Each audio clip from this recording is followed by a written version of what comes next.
Napakasarap nito guys. Sino gusto? Laing tayo dyan. Ayan po.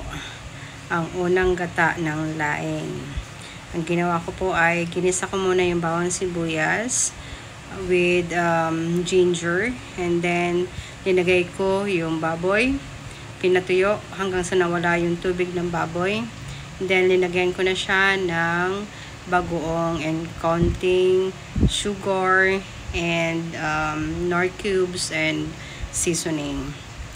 Napakasarap niyan guys. Ayan na, linagay ko na siya ng pangalawang gata. Ang sarap-sarap niya talaga guys. Madaming sili but not spicy.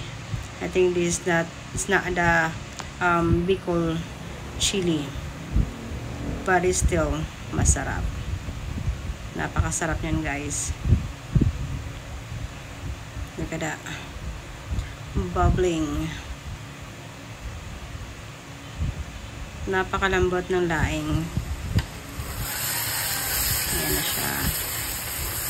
Paluto na.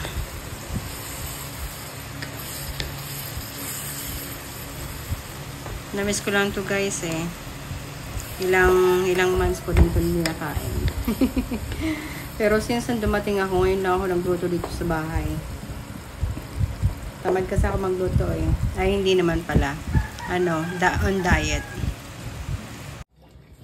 Ulam for today guys. Ito po ang aming ulam. Laing a la Victoria. Ang sarap niyan guys. Sino gusto?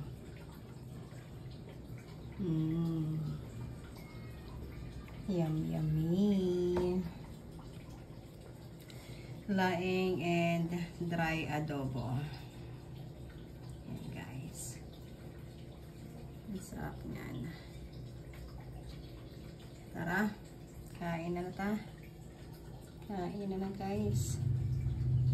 Kain. Ang sarap nito.